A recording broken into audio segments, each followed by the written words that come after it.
Hello friends, welcome back to my channel dynamics academy. So कैसे आप सब लोग। तो आज हम करने जा रहे हैं ग्रेविटेशन का लेक्चर 5, वो भी क्लास 9th के लिए। सो आज हम कंटिन्यू करेंगे कुछ बहुत ही बेसिक बेसिक सा टॉपिक्स है बेसिक, बट हमको उनके बारे में जो नॉलेज है ना वो थोड़ी कह सकते हो कुछ मिसकॉन्सेप्शन है।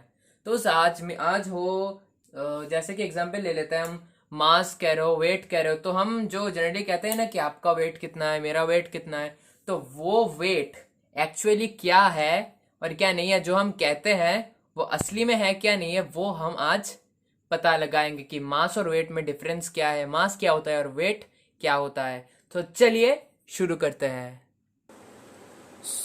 आज का हमारा टॉपिक होगा। चलिए अब पहला टॉपिक होगा फ्री फॉल। हमें फ्री फॉल के बारे में क्या पता है, व्हाट इज फ्री फॉल। तो चलिए देखते हैं कि फ्री फॉल क्या होता है। तो ये फ्री फॉल होता क्या है, तो चलिए देखते हैं। तो हम कह सकते हैं कि when we let just for an example, इस मार्कर को मैं यहाँ से यहाँ पर ड्रॉप कर रहा हूँ, तो ये हुआ इसका फ्री फॉल। मतलब मैंने इस पे कोई एक्सटर्नल फोर्स नहीं लगाया, मतलब ऐसे धक्का नहीं दिया, ऐसे थ्रो नहीं किया, सिर्फ डायरेक्टली एक हाइट पर, सर्टेन हाइट पर लिया और उसे ड्रॉप कर दिया, तो इसे कहते हैं free fall. So in terms of definition, when we let objects fall from a certain height, when we let objects fall from a certain height only under the influence of gravitational force, मतलब gravitational force के सिवा कोई force act नहीं हो रहा वहां पे। जो फ्रिक्शनल फोर्स है, वैसे तो फिजिक्स में फ्रिक्शनल फोर्स को ज्यादा, एयर फ्रिक्शन को ज्यादा मतलब क्या कॉन्सेप्ट में नहीं लेते। एयर फ्रिक्शन के बगैर ही सारे न्यूमेरिकल्स करे जाते हैं फिजिक्स में, तो उस पार्ट को रहने देते हैं। तो under the influence of gravitational force, मतलब यहाँ पर जो ग्रेविटेशनल फोर्स वो इस डायरेक्शन में लग रहा है, तो उसके इन्फ्लुएंस में जो गिर रहा है, ये जो गिर रहा है, तो इसको कहते हैं हम free fall. So when we let objects fall from a certain height only under the influence of gravitational force without applying any other external forces is called free fall.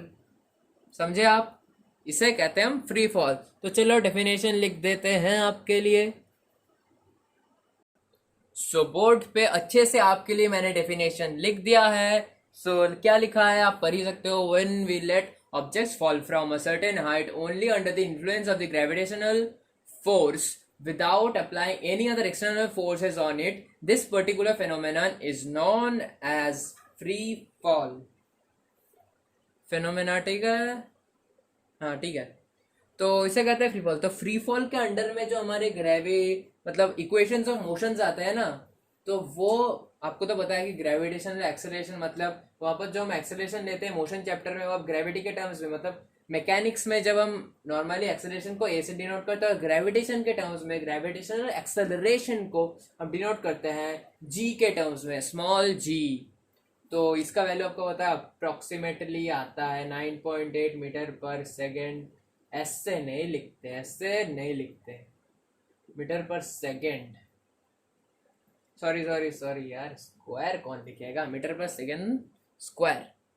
तो ये हो गई। तो हम इक्वेशंस कैसे लिखते हैं, मैथमेटिकल इक्वेशंस को, मान लो ये तो v square minus u square equals to 2GS हम लिख सकते हैं। अगर फॉर ग्रेविटी गिर रहा है, अगर अगेंस्ट ग्रेविटी जा रहा है, तो इसको नेगेटिव में लिखेंगे, इसको नेगेटिव में लिखेंगे। अब नेगेटिव में कैसे लिखें भाई, ऐसे लिख दो ना, v square minus u square equals to -2GS।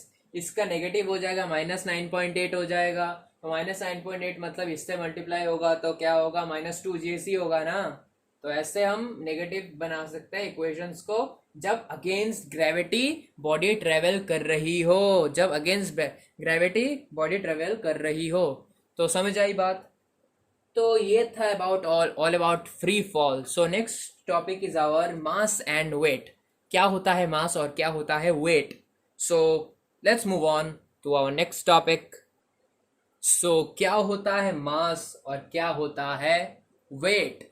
चलिए देखते हैं क्या होता है मास और क्या होता है वेट।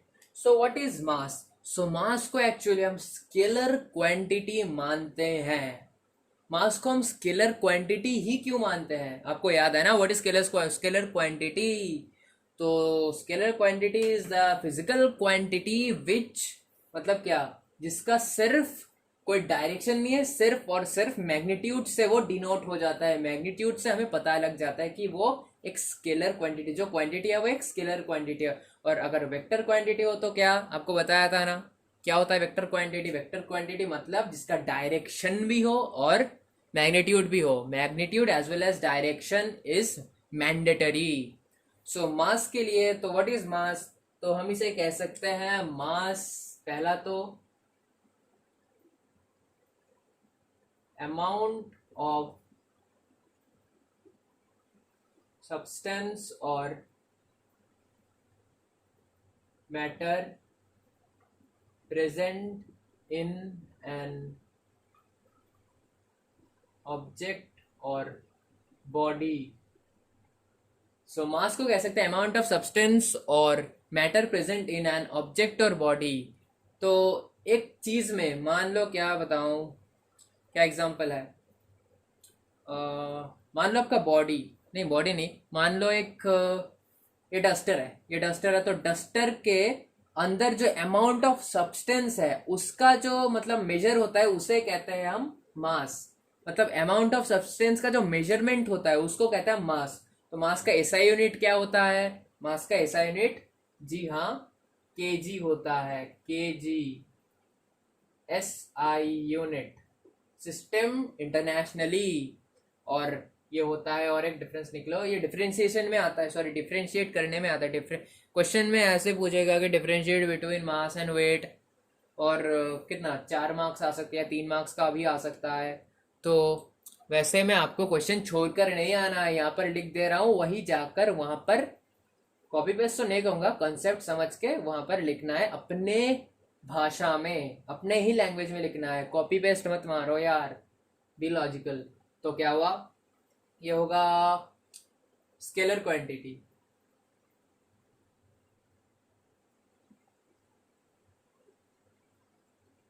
ये होता है स्केलर क्वांटिटी। तो चलिए अब इसको देख लेते हैं। इसको क्या, वेट मतलब, हम जो एक मिसकॉन्सेप्शन है वो मिसकॉन्सेप्शन के बारे में आपको बताना चाहता हूँ कि व्हाट इज द मिसकॉन्सेप्शन। तो हमारा मिसकॉन्सेप्शन है कि हम कहीं पर जाके भी हम कहते हैं, या फिर किसी को भी पूछता है तुम्हारा वेट क्या है, तो वो जो बताता है वो सही नहीं है। असल में जानने चाहते हैं हम मास, और मास, मास मतलब क्या, अमाउंट ऑफ सब्सटेंस हमारे अंदर क्या है। और वेट मतलब क्या, वेट मतलब जो फोर्स है, weight is equal to force. तो हम लिखते हैं क्या, force equals to mass into acceleration, है ना, बोले यार, force equals to mass into acceleration. तो इसको ही हम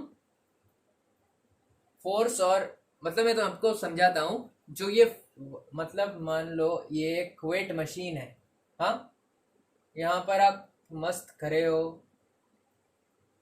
यहाँ पर आप मस्त खड़े हो, हाँ, जूते वूते पहन कर मस्त खड़े हो, ये आपका हाथ है, इधर ऐसे लहराए हुए हाथ, और आप आपका आपका मेजरमेंट कर रहे हो, हाँ, तो ये है यूनिट। तो यहाँ पर ऐसे ऐसे ऐसे ऐसे ऐसे बहुत यूनिट वगैरह वगैरह है। तो आप यहाँ पर जो मेजर कर रहे हो, तो आपके बॉडी के अंदर जो सब्सटेंस है, जो मेजर ऑफ सब्सटेंस है उसे कहते हैं मास। तो उसका यूनिट होता है, मास का यूनिट होता है केजी, ना कि वेट का यूनिट होता है केजी। मास का यूनिट होता है केजी, वेट का यूनिट होता है न्यूटन। अब न्यूटन ही क्यों?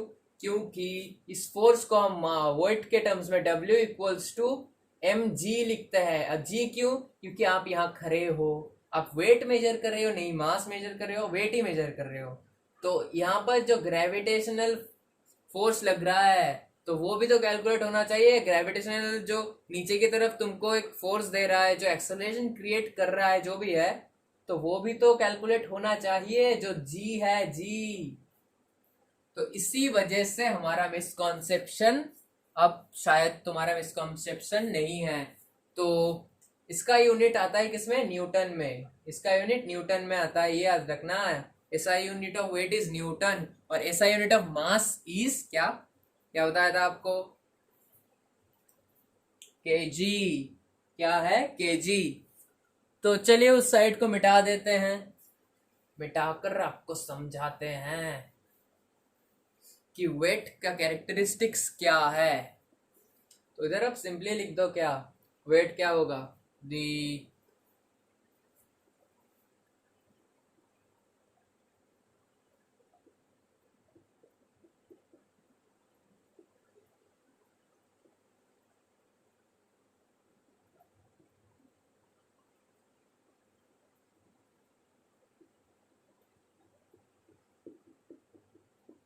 दिख रहा है ना, acceleration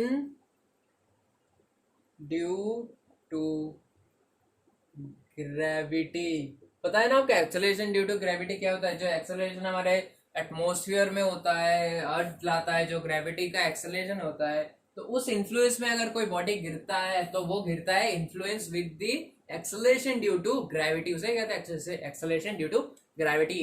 so and acceleration due to gravity is called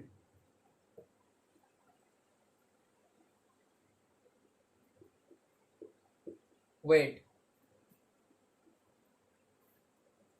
ये लिख सकते हो, इक्वेशन बना दो भाई, इक्वेशन बना दो, W equals to M g, SI unit, SI unit लिख दो भाई, न्यूटन होगा SI यूनिट। एक क्या गंदी हैंडराइटिंग में लिख रहा हूँ, कोई बात नहीं, आप समझ सको वही बहुत है। वेक्टर क्वांटिटी,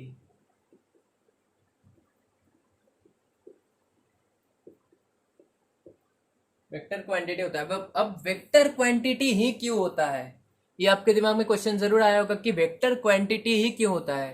तो वेक्टर क्वांटिटी होता है बिकॉज, देखिए आप इतने खड़े हो वेट मशीन पर, समझ में आ रही है बात, तो आप इस डायरेक्शन में तो दे रहे हो फोर्स, फोर्स मतलब क्या, आपका वेट है, वेट में जो एक्सेलरेशन ड्यू टू ग्रेविटी है, ग्रेविटेशन फोर्स तो लग रहा है ना भाई।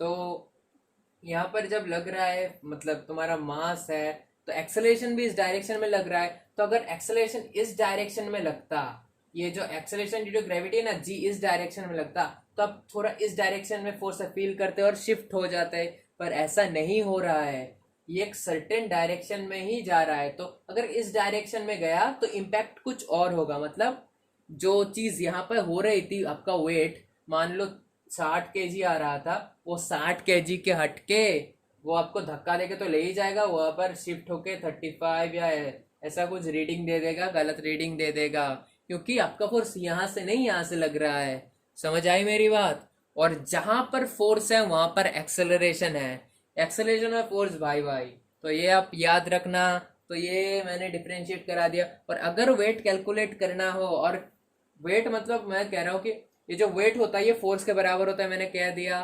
तो ये इसका एक और फॉर्मूला भी है जो आप पढ़ते हैं ना ग्रेविटेशन में, F equals to G m one into upon r square, तो वो भी लिख सकते हैं आप, weight equals to G m1 m2 upon upon are square लिख सकते हैं आप, ऐसे भी कोई दिक्कत वाली बात नहीं है, कोई दिक्कत वाली बात नहीं है।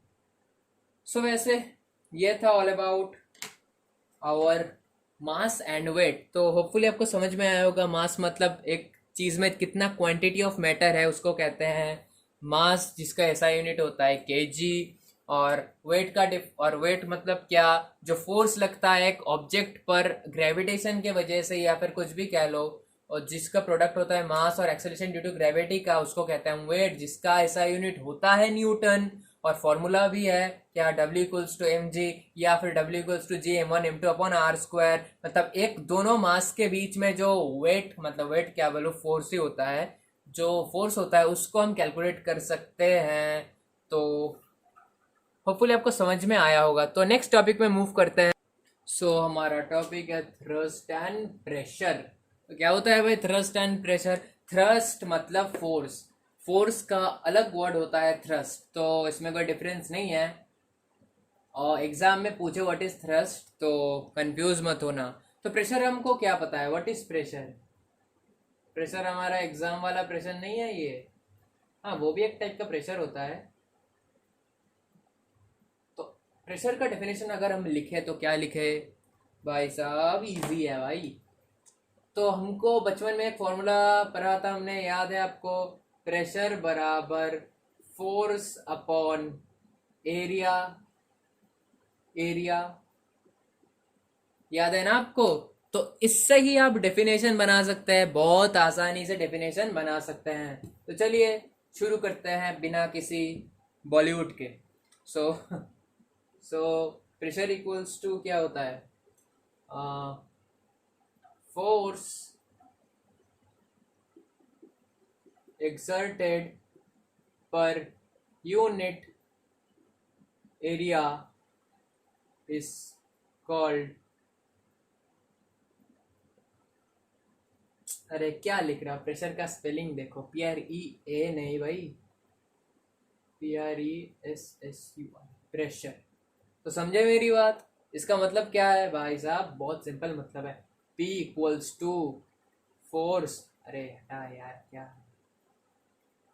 Force upon area. एरिया को हम अल्फा से भी डिनोट करते हैं कभी कभी, तो कंफ्यूज मत होना, अल्फा से भी डिनोट करते हैं।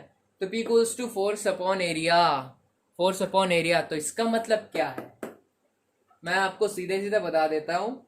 हम इसे ऐसे भी लिख सकते हैं, सॉरी, फोर्स, अरे क्या लिख रहा हूँ, प्रेशर जो होता है वो डायरेक्ट इन्वर्सली प्रोपोर्शनल होता है 1/एरिया के, अल्फा लिख रहा हूँ मैं अभी फिलहाल, और डायरेक्टली प्रोपोर्शनल, अरे डायरेक्टली प्रोपोर्शनल होता है फोर्स के। फोर्स बढ़ेगा प्रेशर बढ़ेगा, सॉरी प्रेशर बढ़ेगा फोर्स बढ़ेगा, फोर्स बढ़ेगा तो ही प्रेशर बढ़ेगा।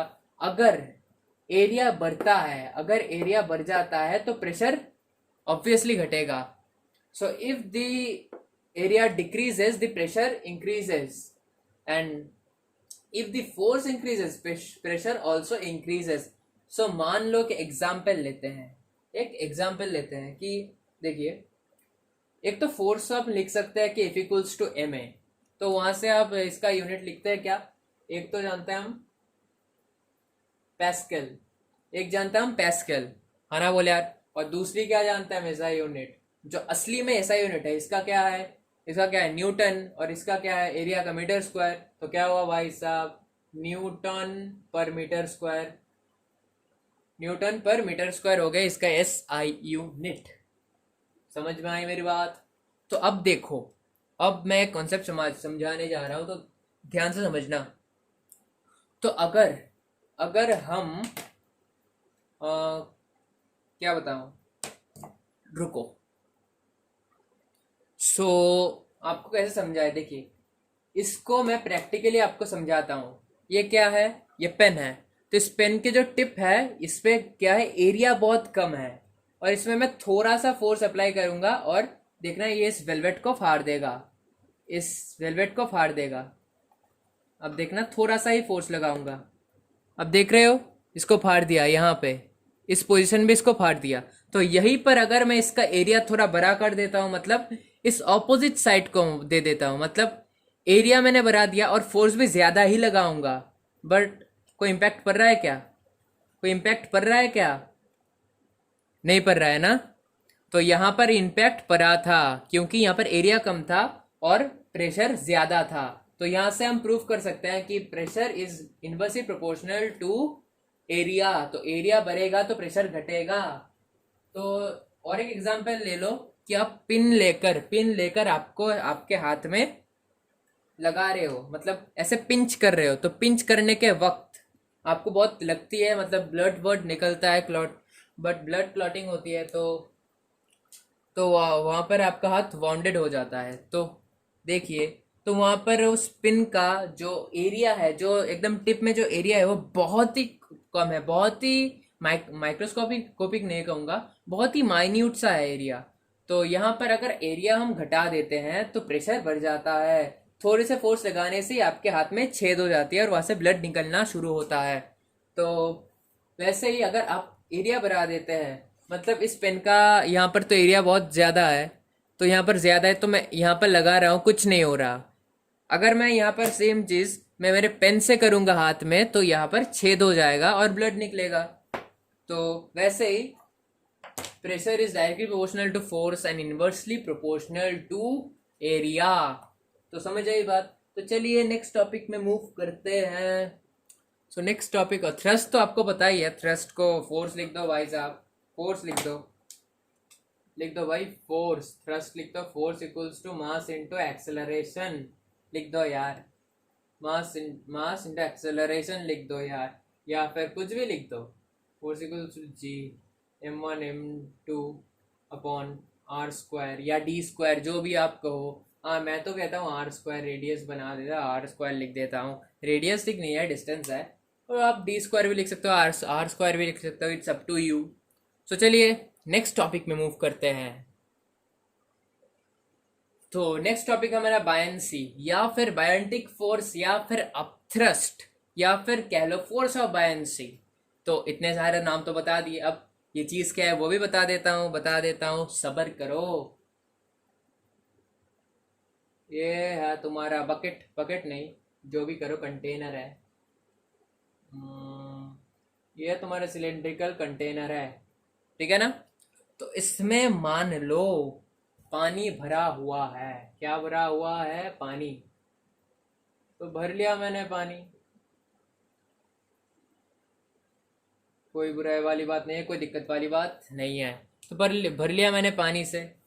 तो जब मैंने पानी में भर लिया ऐसे, तो मैं अगर इस पेन को ही यहाँ पर डालता हूँ ना, तो देखना इसका वेट जो मैं एक्चुअली हाथ पे लेकर फील कर रहा हूँ, वहां पर देने के बाद एकदम से हल्का हो जाएगा। मतलब एकदम से हल्का हो जाता है। मतलब आप एक बकेट में, फुल बकेट में पानी ले लेना और वहां पर एक ईंट हाथ में रखना, तो वही हाथ पे पकड़ते हुए आप इस बकेट में डाल देना, देखना सडनली जो ईंट है, जो ब्रिक है, उसका वेट रिड्यूस हो जाता है। आपको रिड्यूस्ड लगता है वो वेट।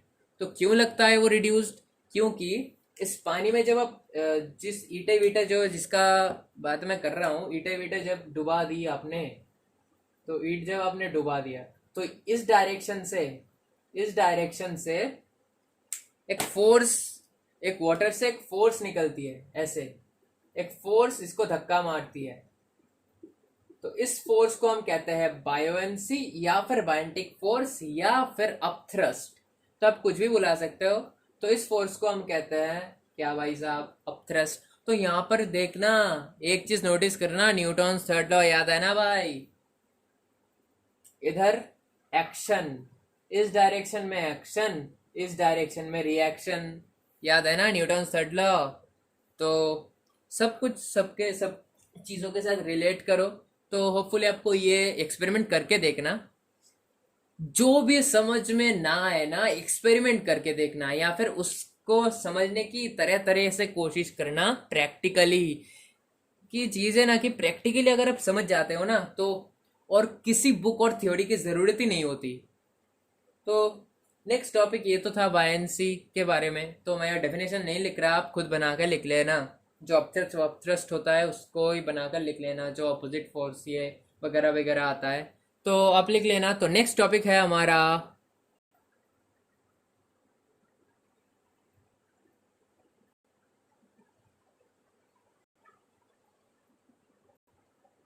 तो ये हमारा आर्किमिडीज प्रिंसिपल। तो क्या है Archimedes principal?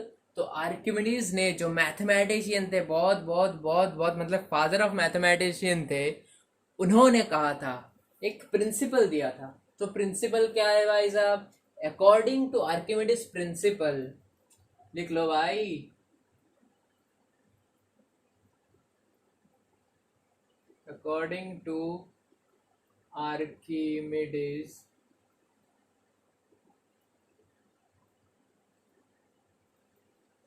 according to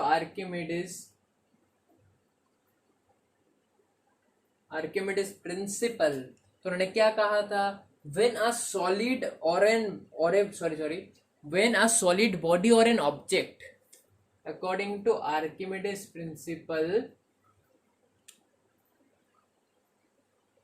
when a body is completely, मतलब पहले मैं आपको डेफिनेशन लिख के देता हूँ, उसके बाद मैं आपको समझाऊंगा. When a solid object,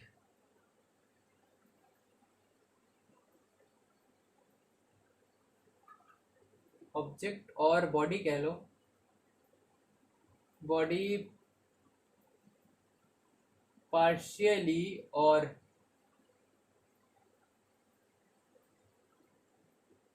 completely, completely immerse कह सकते हो, या फिर मतलब पानी के अंदर जो हाफ हाफ मैंने मतलब पार्शियली मतलब आधा घुसा है पानी के अंदर एक चीज, मतलब ये पेन मान लो एक कप के अंदर आधा घुसा है पानी के अंदर, आधा बॉडी बाहर है.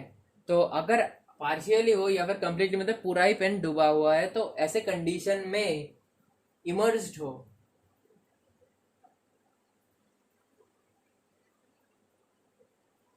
Completely immersed.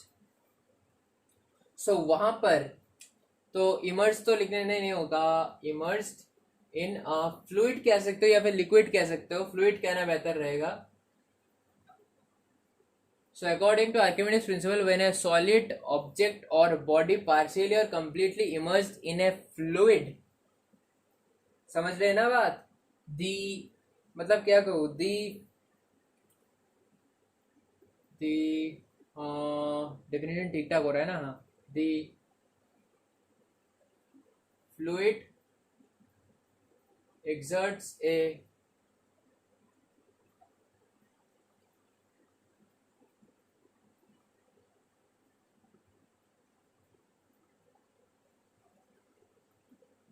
बायोवेंटिक फोर्स भी कह सकते हो, मैं और नहीं लिख रहा, और नहीं लिख रहा. आप बायंसी कह सकते हो या फिर अपथर्स्ट फोर्स कह सकते हो, जिसका मैग्नीट्यूड मतलब क्या कहूँ, एक्सर्ट है. अपथ्रस्ट फोर्स कहाँ पे एक्सर्ट करता है, कहाँ पे एक्सर्ट करता है, अपवर्ड डायरेक्शन में, अपवर्ड डायरेक्शन में, अपवर्ड, क्या लिख रहा हूँ यार, अरे देखो क्या कर दिया, ऑन दी अपर डायरेक्शन, जिसका मैग्नीट्यूड डायरेक्शन, तो whose magnitude is equal to the water, क्या लिख रहा हूँ, फ्लूइड. अरे रो का साइन दे दिया.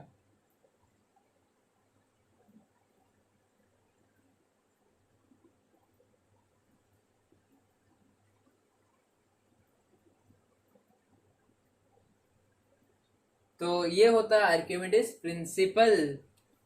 तो क्या है, according to Archimedes principle, when a solid object or body is partially or completely immersed in a fluid, the fluid exerts a upthrust force on the upward direction whose magnitude is equal to the, sorry guys, sorry friends, equal to the weight of the displaced fluid. समझ में आई बात, इसे कहते हैं हम Archimedes principal. तो चलिए practically समझते हैं इसको. प्रैक्टिकली कैसे समझे, मान लो मैंने जो एग्जांपल दिया था आपको, ये एक बकेट वाला, यहाँ पे जो पानी भरा हुआ था, क्या भरा हुआ था, पानी. तो ये मान लो पानी भरा हुआ, तो यहाँ पर जब, क्या बताऊं, जब तुम एक ब्रिक दे देते हो, ब्रिक मतलब एक ईंटे वीटे डाल देते हो, तो यहाँ पर जो मतलब डालने के साथ जो, जब तुम इस ईंट को डाल रहे हो, मतलब when you are putting the brick inside this bucket, तो वो जो फ्लूइड, मान लो यहाँ पर लिक्विड है, वाटर है, तो वो जितना वाटर को डिस्प्लेस करता है, तो डिस्प्लेस वाटर का अगर आप वेट करो, जो मैग्नीट्यूड आएगा, मान लो डिस्प्लेस वाटर का मैग्नीट्यूड वेट आया होगा कितना, करीब 30 या कुछ भी मान लो, तो उससे मतलब नहीं, एक्स मान लो, एक्स, तो एक्स आया है उसका वेट, तो वो एक्स वेट इक्वल होगा यहाँ पर जो अपथ्रस्ट लग रहा है, अपथ्रस्ट उसके वेट का, सॉरी उसके मैग्नीट्यूड का, तो मैग्नीट्यूड का न्यूटन में, वेट भी होगा न्यूटन में, तो दोनों ही इक्वल हो गए, X equals to X Newton.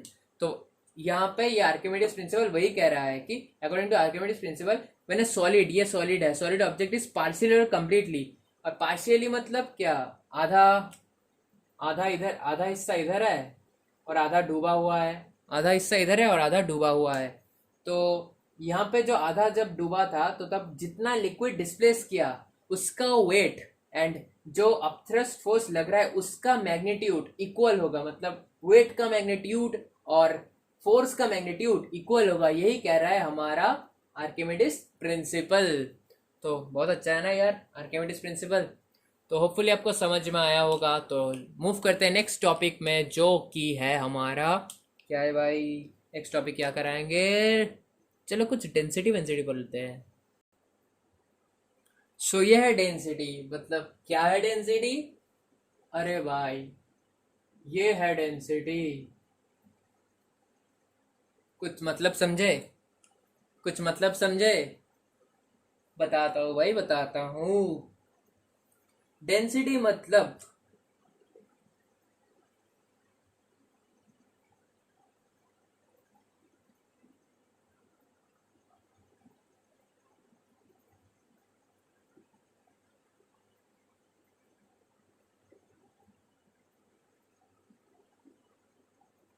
the ratio between mass of an object and its volume is called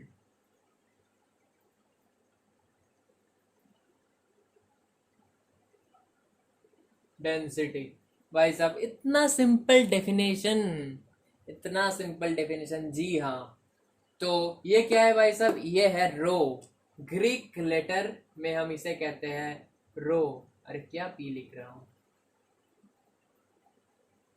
ये पी नहीं है भाई साहब, ये पी नहीं है, रो है। तो रो क्या होता है, रो एग्जैक्टली हमें डेंसिटी डिनोट करवाता है। Rho denotes density of any liquid, या फिर कुछ भी कह लो, लिक्विड सॉलिड कुछ भी कह लो, सारे स्टेज का डेंसिटी हम रो से रिप्रेजेंट करते हैं।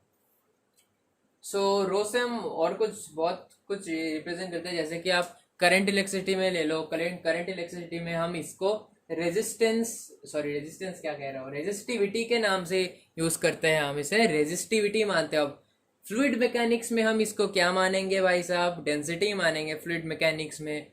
तो वो कुछ अलग है, ये कुछ अलग है, वो है इलेक्ट्रोडायनेमिक्स, ये है हमारा फ्लूइड मैकेनिक्स। तो फ्लूइड मैकेनिक्स में रो है क्या, डेंसिटी, और इलेक्ट्रोडायनेमिक्स मतलब करंट इलेक्ट्रिसिटी में क्या है हमारा रो, रेजिस्टिविटी।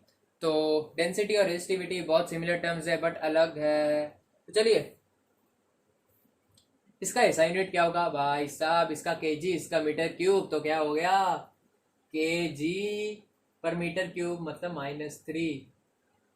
ऐसे लिखने के बगैर आप ऐसे लिखो बेहतर रहेगा, क्योंकि स्टैंडर्ड यूनिट्स जो होते हैं ना, मतलब क्या कर रहे हो आप 11th में यूनिट्स एंड डायमेंशंस में, या 11th छोड़ो यार, यूनिट्स एंड डायमेंशंस में आप ऐसे ही पढ़ोगे कि ऐसे यूनिट लिखना सही है, ऐसे नहीं, पर फिर भी हम लिखते हैं। तो ये हो गया डेंसिटी। भाई डेंसिटी क्या है, the ratio between the mass end of an object and its volume is called density. तो डेंसिटी मतलब कि कितना, क्या बताओ बताओ, गाढ़ा है एक लिक्विड, कितना गाढ़ा लिक्विड है, मतलब कितना, क्या कहूँ, मतलब कितना डेंस है। You can say how dense is a milk, एक ग्लास में मिल्क है तो मिल्क में वो कितना डेंस है। और या फिर कह लो एक मैंगो का सिरप पर है, सिरप नहीं तो होता, जूस पर आए तो वो कितना डेंस है, कितना लाइट है, मतलब कितना पतला जूस है या कितना घना जूस है, तो उसको हम कहते हैं डेंसिटी। तो जितना, मतलब क्या समझ रहे हो ना आप, वॉल्यूम घटेगा मतलब डेंसिटी बढ़ेगा, मतलब कम वॉल्यूम है तो डेंसिटी बढ़ जाती है, अगर कम, मतलब density is inversely proportional to volume and volume is inversely proportional to density and density is directly proportional to mass, mass बढ़ेगा तो फिर डेंसिटी बढ़ेगी। तो समझ में आई बात। तो अब हम पढ़ेंगे कुछ और टर्म्स, नीचे लिख देता हूँ यार, इससे जुड़ा है। रिलेटिव, रिलेटिव का स्पेलिंग देख लेगा ना। अरे यार ये हमारे रिश्तेदार है रिलेटिव, मान लो इसका ही एक रिश्तेदार है रिलेटिव डेंसिटी। तो डेंसिटी को तो पढ़ लिया, चलिए उसके रिश्तेदार को भी पढ़ लेते हैं भाई साहब। तो क्या होता है रिलेटिव डेंसिटी, मतलब हम रिलेटिव डेंसिटी वाटर को लेकर पढ़ते हैं, मतलब विथ रिस्पेक्ट टू वाटर हम पढ़ते हैं।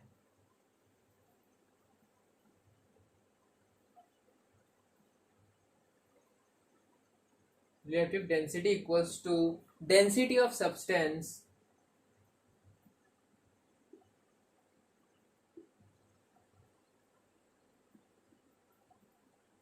upon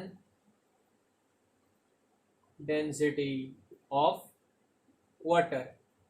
H2 लिख रहा हूँ शॉर्ट में, density of substance upon density of water. But अब रिलेटिव डेंसिटी मतलब क्या, जब हम किसी चीज किसी सब्सटेंस की डेंसिटी मेजर करते हैं with respect to water, water की डेंसिटी के साथ उसके रेस्पेक्ट में हम जब किसी और की डेंसिटी की वैल्यू निकालते हैं, उसे कहते हैं हम रिलेटिव डेंसिटी।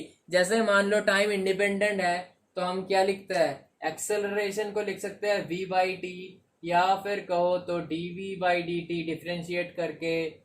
तो देखिए, तो यहाँ पर हम क्या लिखते हैं, एक्सेलरेशन, एक बॉडी में एक्सेलरेशन आता है विथ रिस्पेक्ट टू टाइम। अगर टाइम नहीं है तो काय का एक्सेलरेशन भाई साहब, काय का एक्सेलरेशन, वो मीटर पर सेकेंड स्क्वायर है ना इसका यूनिट, मीटर पर सेकेंड स्क्वायर, या फिर आप कह लो मीटर पर सेकेंड स्क्वायर, ऐसे लिखते हैं। तो टाइम का अगर इन्फ्लुएंस नहीं होता भाई साहब, तो ये इस मीटर पर सेकेंड स्क्वायर का सेकंड का क्या काम होता है भाई साहब। तो आप समझ रहे हो ना मेरी बात। तो ये था आज का लेक्चर। तो ऐसे ही आपका, और एक लास्ट बात बता देता हूं आपको कि relative density have no unit, कोई यूनिट नहीं है, रिलेटिव डेंसिटी का कोई यूनिट नहीं है, यूनिट लेस है, डायमेंशन लेस, मतलब कुछ भी कह दो यार, मजा आ गया। तो हो गया हमारे क्लास 9th का एक बहुत सा लंबा संबा वड्डा वड्डा चैप्टर जिसका नाम था ग्रेविटेशन। बहुत ही इंटरेस्टिंग था यार। तो चलिए नेक्स्ट चैप्टर के वीडियो में मिलेंगे हम। तो कमेंट करके बताना यार कैसा लगा लेक्चर, और कैसी लगती है आपको मेरी पढ़ाना, मेरी टेक्निक, मेरी पेडागॉजी ऑफ टीचिंग, तो वो कैसी लगती है आप बता देना। तो और क्या बताए, तो घर में रहना, खुश रहना, सेफ रहना, बी सेफ, और चैनल को सब्सक्राइब ज़रूर करना, शेयर ज़रूर करना, और कमेंट तो करना ही भाई साहब। अगर आप कमेंट नहीं करोगे तो पता कैसे चलेगा वीडियो कैसा हुआ है। तो okay, thank you, bye bye guys, see you again. Okay, bye bye, take care.